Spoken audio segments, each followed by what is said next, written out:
박은정 청년 또 은혜로운 트롬본 연주 너무너무 고맙습니다. 우리 하나님께서 기쁨으로 받아주신 줄 믿습니다. 오늘 이 찬양의 가사처럼 오늘 예배드리는 우리 이 자리에도 하나님이 임재하셔서 우리 예배를 받으시고 또 오늘 우리에게 필요한 풍성한 은혜 부어주실 줄 믿습니다. 감사합니다. 지난주에 말씀드린 대로 오늘부터는 사무엘상 강해를 시작하겠습니다. 사무엘상 1장이 시작되는 시기는 BC 1100년경인 사사들이 치리하고 있었던 사사시대 말기입니다. 이 사사시대는 어떤 시대였는고 하면 이스라엘 백성이 왕 대신 하나님을 거부하고 자기 소견에 오른 대로 자신이 왕이 되어 살았던 그야말로 이 암흑시대였습니다. 그런데 이 사무엘서의 내용은 뭔고 하면 하나님께서 이렇게 타락하고 영적으로 어두운 이 사사시대를 종결시키고 왕정시대라고 하는 새 시대를 열어가신다는 이야기가 바로 이 사무엘서의 주된 내용입니다. 그런데 이 사사시대에서 왕정시대라고 하는 이 새로운 시대를 여는데 결정적인 역할을 한 인물이 바로 한나의 기도에 의해 태어난 사무엘 선지자입니다. 그런 점에서 이 한나는요, 기도를 통해 하나님이 펼쳐가시는 이 새로운 시대를 열게 만든 그 아들을 출산한 여인이라고 할 수가 있습니다. 그래서 사무엘서 저자는 먼저 이 한나라는 여인이 어떻게 기도를 통해 그 사무엘이라는 아들을 얻게 되었는지를 비교적 자세히 설명하면서 이 사무엘서를 시작을 합니다. 자, 그러면 이 한나라는 여인은 어떤 여인인지 우리 1절과 2절 한번 보실까요? 제가 1절 읽을 테니 여러분 2절 한번 읽어주십시오. 에브라임 산지 라마다 임소빔에 에브라임 사람 엘가나라는 사람이 있었으니 그는 여로함의 아들이요 엘리오의 손자요 도우의 증손이요 숲의 현손이더라.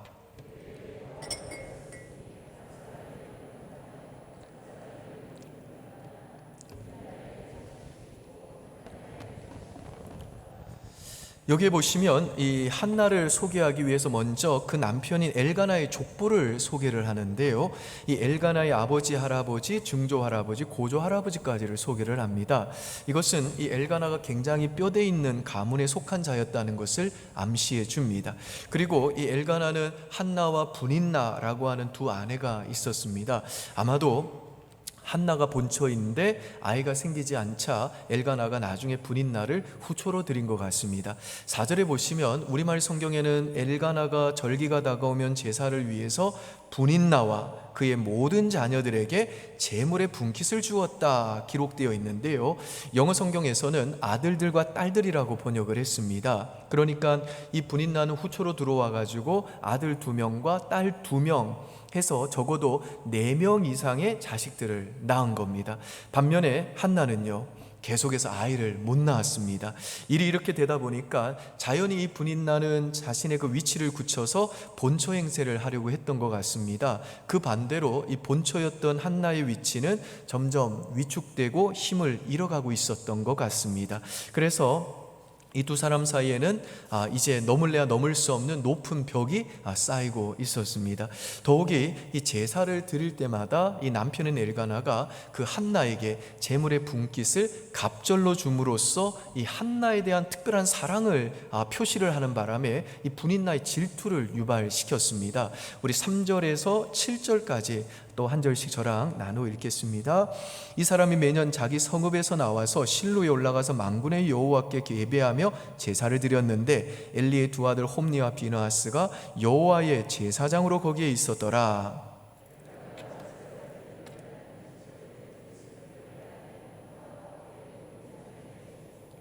한나에게는 갑절을 준 이는 그를 사랑함이라. 그러나 여호와께서 그에게 임신하지 못하게 하시니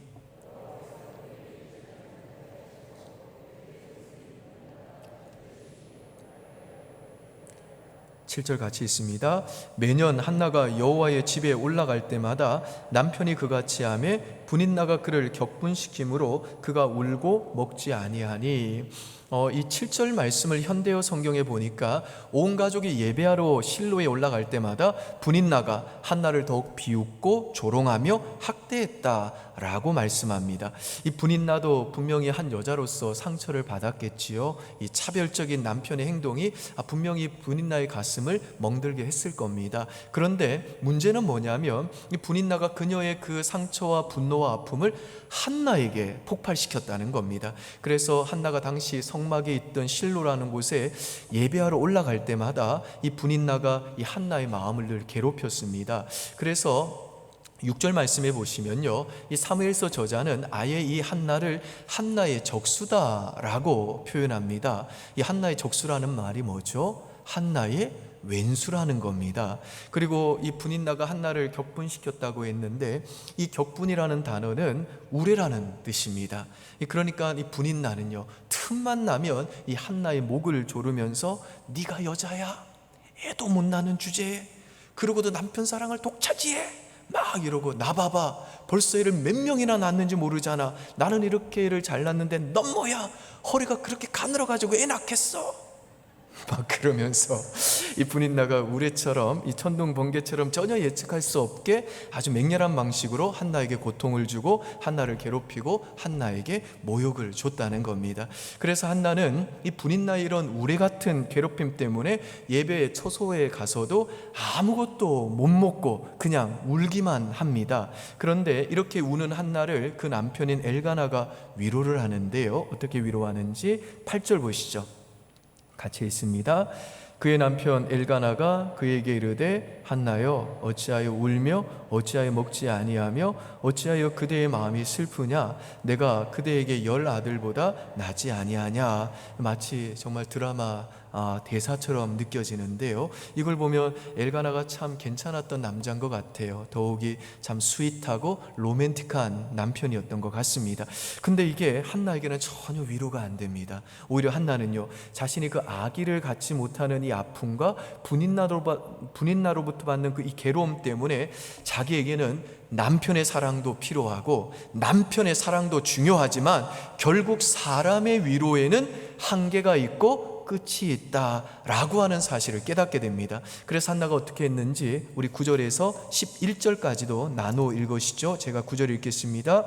그들이 실로에서 먹고 마신 후에 한나가 일어나니 그때의 제사장 엘리는 여호와의 전 문설주 곁 의자에 앉아 있었더라.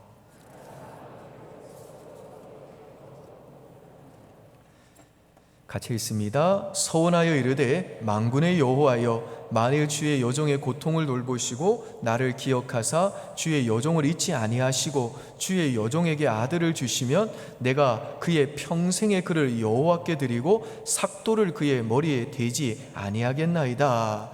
여기 9절에 보시면 한나가 일어났다고 했습니다. 그러니까 한나는요, 이 분인나로 인해서 너무너무 고통스러운 상황인데, 그래서 남편의 그 사랑의 위로에도, 사랑의 말에도 그 어떤 힘도 얻지 못하고 위로받지 못하자 어떻게 했냐면, 한나는요, 그 분인나는 그 원통함과 분노를 사람에게 쏟아부었지만 한나는요, 울고 먹지 않는 그 자리에 그냥 머물러 있는 게 아니라 일어나서 만군의 여호와 하나님께 나아가 통곡하며 기도했다라는 겁니다.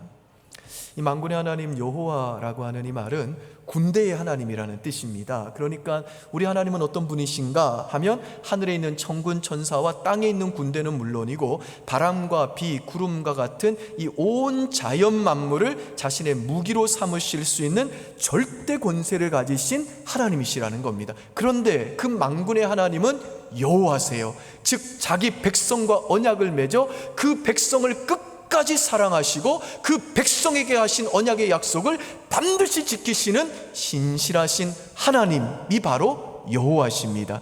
그러니까 지금 한나는 이 절대 권세를 가진 만군의 하나님, 그 전능한 하나님께는 불가능한 것이 없다는 것을 믿고, 뿐만 아니라 그 하나님은 자기 백성을 반드시 돌보시고 그 약속을 지켜내시는 신실하신 여호와심을 믿고 자신의 모든 아픔과 상처와 고통을 그 하나님 앞에 쏟아내면서 자신을 잊지 말아달라고, 자신을 부디 돌아봐 달라고, 자신의 이 아픔과 이 고통을 헤아리사 자신에게도 아들을 달라고 지금 기도하고 있는 겁니다.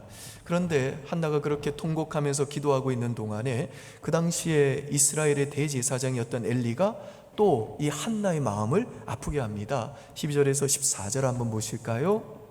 한 절씩 나누어 읽겠습니다. 그가 여호와 앞에 오래 기도하는 동안에 엘리가 그의 입을 주목한즉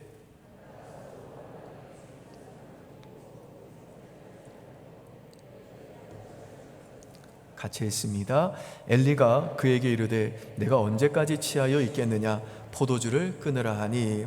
이 말씀에서 보시는 바와 같이 엘리 제사장은 한나가 정말 너무너무 그 마음이 괴롭고 힘들어 가지고 이제는 더 이상 말도 제대로 못하고 그냥 입술만 오물오물거리면서 탄식하고 통곡하는 것을 보고서 술 취한 여인이다라고 오해를 한 겁니다. 그래서 너 빨리 술 끊어라, 술 먹고 이 성소에서 지금 무슨 짓이냐 라면서 한나를 꾸짖었다는 겁니다.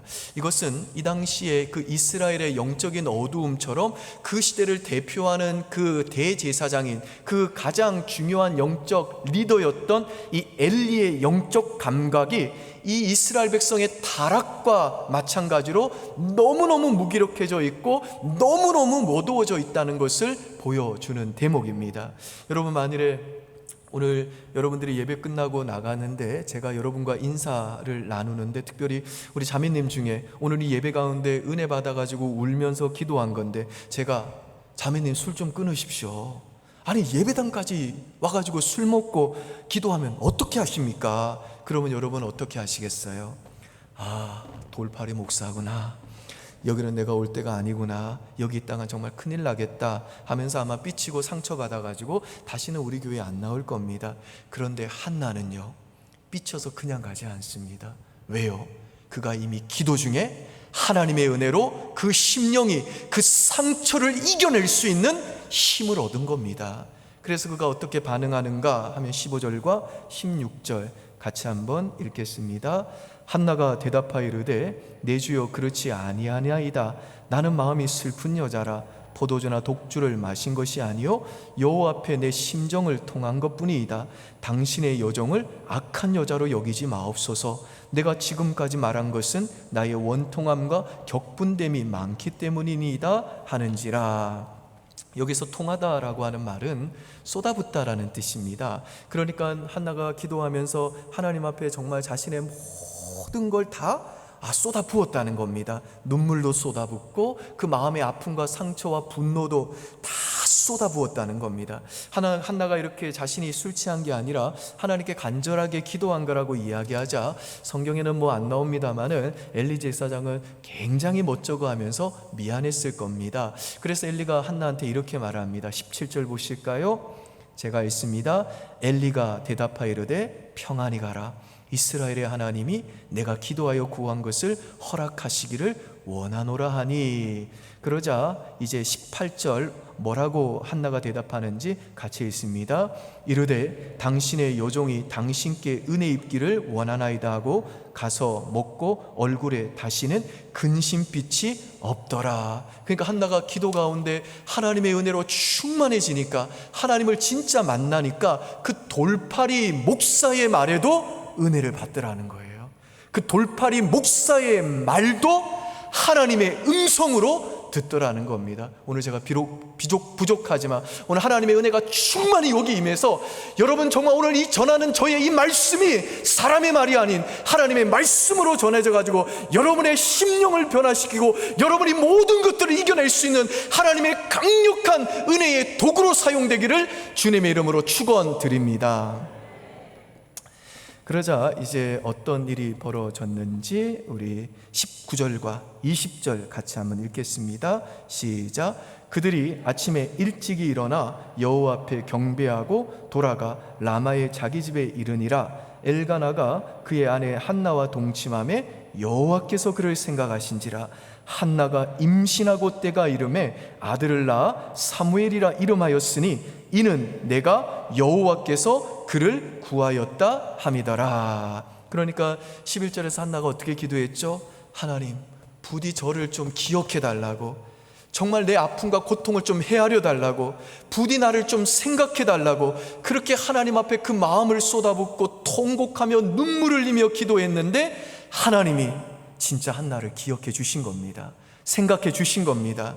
그래서 하나님이 한나에게 사무엘이라는 아들을 주셨는데, 사무엘이라고 하는 이름의 뜻은 하나님이 들으셨다, 하나님이 들으셨다라는 뜻입니다.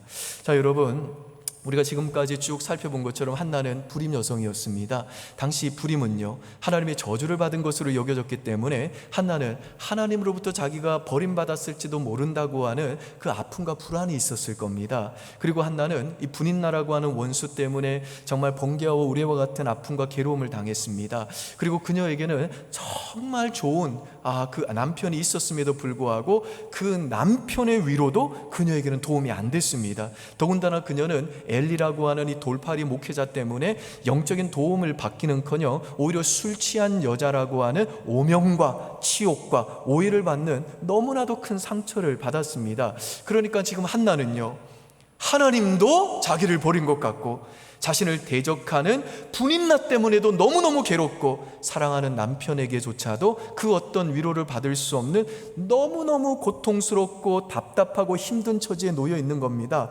그런데 이 한나가 직면한 이 모든 고통스러운 상황의 배후에 누가 계셨는지 우리 5절과 6절 한번 보실까요?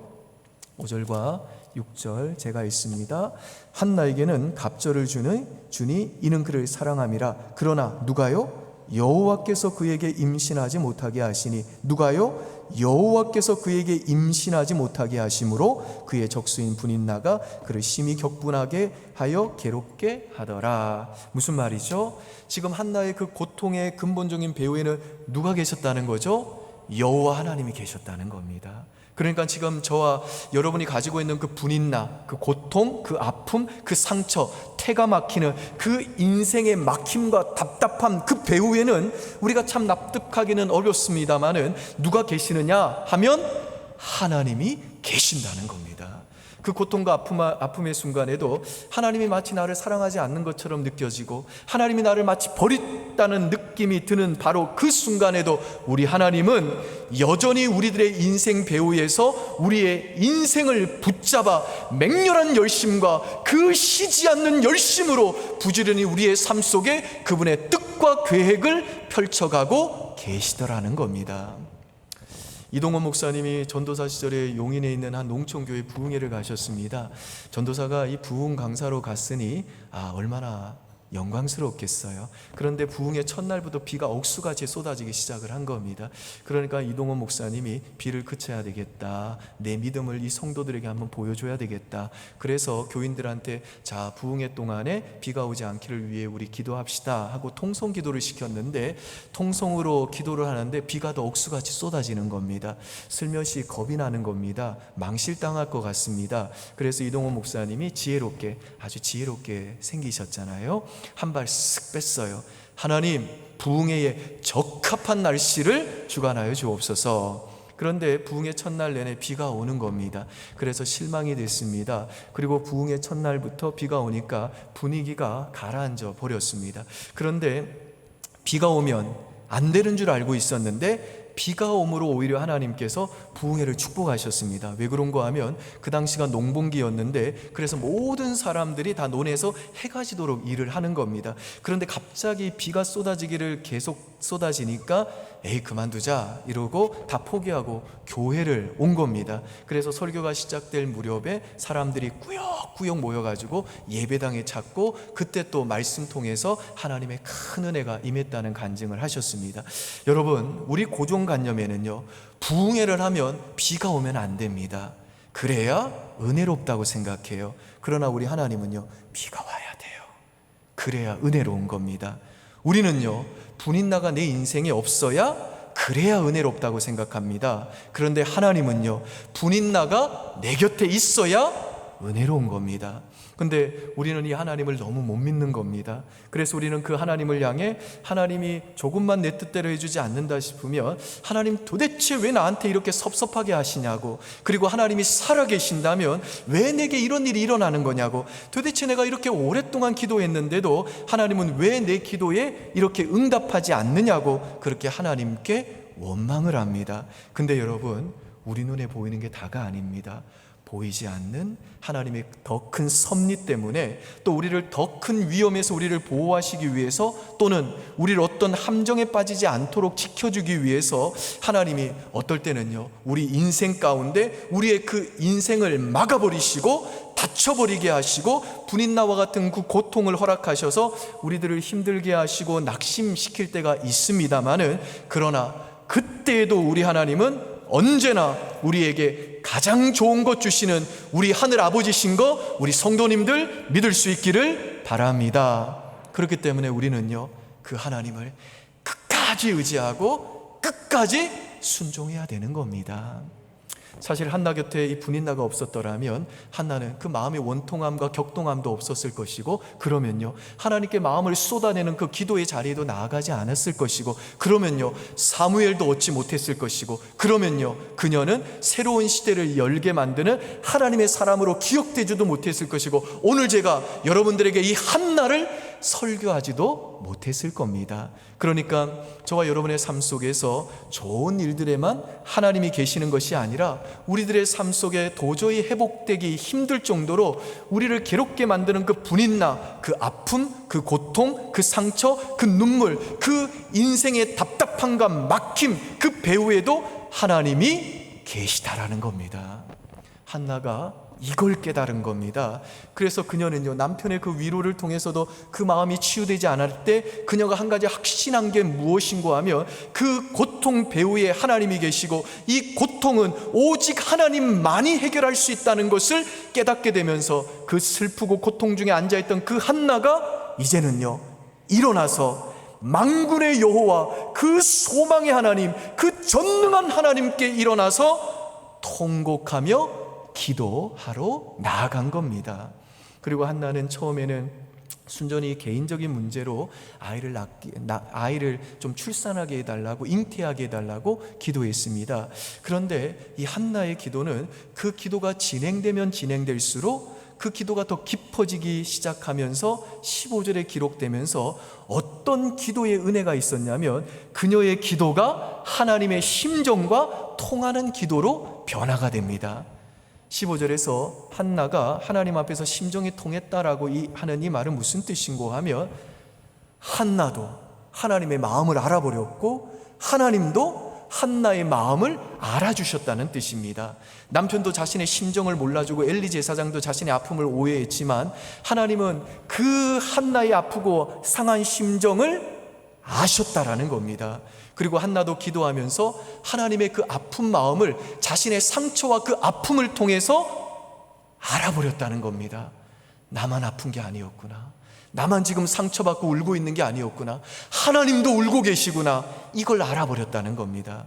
여러분, 한나가 읽어낸 그 하나님의 마음이 뭐였겠습니까?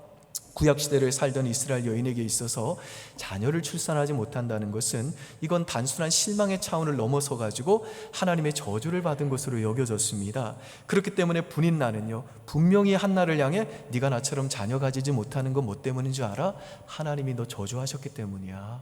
하나님이 너 사랑하지 않기 때문이야. 하나님께서 그래서 너 태의 문을 닫으신 거야 라며 이 한나의 마음을 격분시켰을 겁니다. 더욱이 분인나는요, 하나님께 은혜 받아보려고, 그래서 어떻게 해서든지 이 어려움과 힘듦을 이겨내 보려고 하나님의 복을 기대하면서 하나님께 예배하러 나아갈 때마다 마치 사탄처럼, 하나님 너 사랑하지 않아, 하나님 너 저주하셨어, 그러니 너 태의 문이 닫힌 건데 그런 너의 예배를 하나님이 받아줄 리 없어 라고 하며 한나의 그 상처난 마음에 또다시 비수를 꽂았을 겁니다. 따라서 한나는요, 분인나의 말이 맞는 거 아닐까? 하나님은 왜 자꾸만 나한테 이런 일이 이루어지게 하는 것일까? 왜 나를 이렇게 하나님이 대적하시는가? 하나님은 정말 나를 사랑하지 않는 것일까? 라고 느꼈을 겁니다. 그게 한나에게는 더 큰 고통이었을 겁니다. 그런데 한나가 그 아픔과 고통을 하나님 앞에 토해내면서 하나님의 그 심정과 통하게 되면서 뭘 느꼈는가 하면 하나님의 마음을 느낀 겁니다. 하나님의 마음을 읽는 자리까지 나아간 겁니다. 그거 아니다. 나 너 대적한 적 한 번도 없다. 난 너를 사랑하기를 포기한 적 한 번도 없어. 나는 언제나 그리고 지금도 널 사랑한다 라고 말씀하시는 이 하나님의 마음을 알게 된 겁니다. 그래서 18절에 보시면요, 한나가 그 하나님의 마음을 알아버리니까 음식을 먹기 시작하고 얼굴에 수심도 사라지게 되었다는 겁니다. 더 나아가 한나는 이 하나님의 마음을 이제 하나님 앞에 그 상처난 아픔과 그 마음을 부둥켜 안고 기도하를 중에 하나님 앞에서 정말 의롭고 진실하게 사는 인간이 하나도 없는 그 사사시대의 어두운 현실을 보면서 하나님을 반역하는, 자신이 왕되어 살아가는 그 자기 백성들을 보시면서 한나 자신처럼 상처받고 계시고 아파하고 계시고 자기 자신처럼 눈물을 흘리고 계시는 하나님의 마음을 알게 된 겁니다. 그래서 그녀가 어떻게 기도했나요? 하나님 저에게 아들을 주시면, 그 하나님의 마음을 그렇게 아프고 슬프게 만들고 하나님으로 하여금 울게 만드는 이 어두운 시대를 다시 한번 변화시키고 하나님이 다시 이 땅에서 왕으로 다스리시고 영광받게 할 그 새 시대를 열게 만들 하나님의 사람으로 내 아들을 하나님께 바치겠습니다 라고 기도했고, 하나님께서는요 바로 그 한나의 기도를 통해 그 영적인 암흑시대, 사사시대를 종결시키고 왕정시대라고 하는 그 여명을 여는 새 시대를 열어 가셨더라는 겁니다. 이 기독교 서적 중에 이 오늘도 만나를 줍는 여자, 말씀을 먹으면 살아난다라는 제목의 책이 있습니다. 이 책의 저자는 홍경애 집사님이라는 분이신데요, 이분에게는 딸이 있었는데 이 딸이 교회를 참 열심히 나가는 믿음이 참 좋은 딸이었습니다. 이 홍경애 집사님이 교회를 나가기 전에 한 번은 이 딸이 엄마한테 교회를 같이 가자고 해가지고 교회를 갔더니 이 딸이 무릎을 꿇고 기도를 하는 거예요. 엄마가 딸한테 왜 이렇게 너는 무릎을 꿇고 기도하냐 그랬더니 딸이 하는 말이 엄마 위해서 기도하는 거야 그래요. 그러니까 엄마가 네가 날 위해 뭘 기도하냐 그랬더니 엄마가 믿음 갖고 기도하는 엄마였으면 좋겠어, 그렇게 얘기를 하는 겁니다. 이때 이 홍 집사님은 아직은 뭐 믿음이 없을 때니까 야 기도가 뭐 밥 먹여주니? 라고 말했답니다. 그런데 그 딸이 27살 때 암이 생긴 거예요. 그리고 2년 동안 굉장히 많이 아프다가 하늘나라로 가게 됐는데 이제 그 딸이 병원에 입원했을 때 의사가 오늘 밤을 못 넘길 거다라고 이야기를 하더랍니다. 그래서 이 엄마가 그 사경을 헤매던 딸을 위해서 밤에 간호를 하는데 육신을 가진 엄마였기 때문에 자기도 모르게 졸았다라는 거예요. 그래서 자기가 너무 깜짝 놀랐다는 겁니다. 아니 내 딸은 지금 이렇게 죽어가고 있는데 어떻게 엄마라는 사람이 이렇게 졸 수가 있냐 하면서 자신한테 너무 화가 나더랍니다. 근데 정신을 차리려고 하는데 또 조는 거예요. 근데 그때에 누가 자기를 막 흔들면서 깨우면서 시편 121편을 읽어보라고 말하는 것 같더래요. 그런데 뭐 딸이 죽어가는데 읽어볼 겨를이 없는 거죠. 그 다음날 이제 그 딸은 하늘나라로 갔는데 나중에 이분이 시편 그 121편이 생각나가지고 펼쳐보니까 너의 도움은 어디서 올꼬 그러면서 하나님은 졸지도 주무시지도 아니하신다 그러고 너의 영혼을 지켜주시고 너의 출입을 지금부터 영원히 지켜주신다 라는 말씀이 기록되어 있더라는 겁니다. 그때서야 이분이 그 밤에 나를 흔들어 깨워서 시편 121편을 읽으라고 하셨던 분이 내 딸이 믿는 주님이셨구나 라는 깨달음이 오면서 주님이 나한테도 이 시편 121편을 읽으라고 하셨지만 내 딸한테도 말씀하시지 않으셨을까? 그 아이는 이제 졸고 있는 엄마의 손을 놓고 졸지도 주무시지도 않는 주님의 손을 잡고 하늘나라로 가지 않았을까? 그런 생각이 들면서 딸이 천국에 갔고 그 딸의 영혼이 그 하늘나라에서 주님과 함께 있다라고 하는 확신이 생기더라 합니다. 그래서 이분이 예수님을 자신의 주님과 주인으로 영접을 했습니다. 그리고 딸의 그 소원대로 지금은요 기도하는 엄마가 됐어요. 그리고 지금은 자신이 하나님의 말씀을 듣고 살아났듯이 고난으로 지친 사람들이 자기처럼 그렇게 하나님의 말씀을 듣고 말씀으로 다시 일어나게 하는 사역을 위해 헌신하면서 아주 귀하게 쓰임을 받고 계십니다. 여러분, 참척이라는 단어가 있죠. 비참하다 참, 비통한 고통을 뜻하는 척이 만난 이 참척이라는 슬픈 단어는요, 자식이 부모보다 먼저 세상을 떠났을 때 사용하는 단어입니다. 겪어보지 못한 사람은요, 이들의 이 슬픔을 감히 상상할 수 없습니다. 나라를 구한 이수신 장군도 이 자식의 죽음 앞에서 하늘이 이다지도 어질지 못한가, 간담이 타고 찢어지는 것 같도다. 내가 죽고 네가 사는 것이 올바른 이치인데 네가 죽고 내가 살다니 이것은 이치가 잘못된 것이다. 내가 죄를 지어서 그 화가 내 몸까지 미친 것이냐라면서 비통한 눈물을 흘렸는데, 이게 바로 자식 잃은 참척의 슬픔입니다. 여러분, 저희 목회자들도 가장 어려운 장례식장이 자식을 잃은 부모님께 가야 되는 장례식장입니다. 특별히 그 과부가 되신 어머니가 그 하나밖에 없는 자식을 잃어버린 장례식은요, 정말 너무너무 가기가 힘들고 뭐라고 할 말이 없을 만큼이나 그렇게 우리의 마음에 어려움이 있고 힘이 듭니다. 그런데 제가 그분들의 장례를 치르면서 또 그분들이 이후에 살아가는 모습들을 보면서, 다 우리 성도님들이신데요, 제가 하나 깨닫는 게 뭐냐면, 하나님의 말씀이 들리기만 하면, 하나님의 말씀이 그 귀에 들리기만 하면, 홍경애 집사님이 경험했던 것처럼 자식을 잃은 그 참척의 슬픔을 당한 자의 그 부모의 심령도 다시 살아나게 하시고, 다시 일어나게 하시고, 다시 기도의 자리로 나아가게 만드는 능력이 있더라는 겁니다. 그런 점에서 저는 오늘 이 시간, 오늘 저의 이 설교가 다시 한번 정말 인간의 말이 아닌 하나님의 말씀으로 여러분의 귀에 들려가지고, 이 하나님의 말씀의 능력으로 여러분들도요 다시 일어나서 여러분의 유일한 인생의 도움이요 소망 되시는 만군의 여호와 하나님, 그 하나님 붙드는 그 기도의 자리로 나아가게 되는 은혜의 역사가 있으시기를 주님의 이름으로 축원드립니다. 여러분, 우리 모두에게는요, 누구에게나 할 것 없이 내 마음에 아픔을 주고 말로 표현할 수 없는 깊은 상처를 주는 나의 분인나가 있습니다. 아무리 사랑하려고 해도 사랑할 수 없는 가까운 사람, 그저 미움만 드는 사람, 차라리 멀리 있으면 보지 않아도 되는데 항상 가까이 있어서 보아야 되는 미운 사람, 그 사람이 바로 나의 분인나인 겁니다. 또한 앞뒤가 꽉 막혀가지고 어디를 봐도 탈출구가 보이지 않고 비상구가 없어 보이는, 지금 바로 여러분들이 처해 있는 그 상황과 처지와 형편이 바로 여러분의 분인나인 겁니다. 그래서 이 분인나 때문에 여러분의 삶에도 한나와 같은 아픔이 있습니다. 슬픔이 있습니다. 눈물이 있습니다. 격분됨이 있습니다. 여러분, 그때 여러분은 어떻게 해야 되는가 하면, 그 배후에 하나님이 계시다는 이 하나님의 말씀을 믿고 그분을 향해 일어나서 쓰라린 마음 가지고 사람이 아니라 하나님 앞에 여러분의 마음을 쏟아부으면서 기도하셔야 됩니다. 여러분의 기도가 거창하거나 대단한 게 아니어도 괜찮습니다. 그냥 여러분에 있는 그 마음의 상처와 아픔이 무엇이든지 간에 그냥 한나처럼 여러분의 그 개인적인 사정을 아뢰시고 하나님 앞에 나아가서 다 토해내시면 되는 겁니다. 한나처럼 여러분의 신세를 한탄하시면 되는 겁니다. 하나님, 내 인생은 왜 이렇게 구질구질하고 서럽고 막막하고 예수 믿고 매 살아봐야 나아지는 게 없고 삶의 반전이나 어떤 소망도 내 인생에는 없냐고, 내 주변에 있는 모든 인간은 왜 나에게 상처만 안기는 존재냐고, 내 가정은 왜 이 모양밖에 안 되냐고, 왜 내 직장과 결혼의 문은 이렇게도 안 열리는 거냐고, 왜 내 사업은 이렇게 힘들어야 되는 거냐고, 나 너무 힘드니까 하나님 제발 나를 좀 도와달라고, 그렇게 하나님 앞에 나아가 기도하면 되는 겁니다.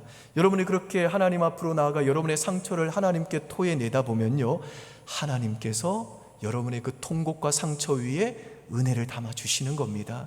그리고 그 기도가 깊어지게 되면요, 이제는 내 개인적인 기도를 넘어서서 나만 상처받고 나만 아파하는 것이 아니라 이 어둡고 타락한 시대를 바라보면서 그 하나님을 반역하고 지옥으로 향해 가고 있는 그 백성들을 보며 울고 계시는, 아파하고 계시는, 상처받고 계시는 그 하나님의 마음을 잃는 자리까지 여러분도 나아가게 되는 겁니다.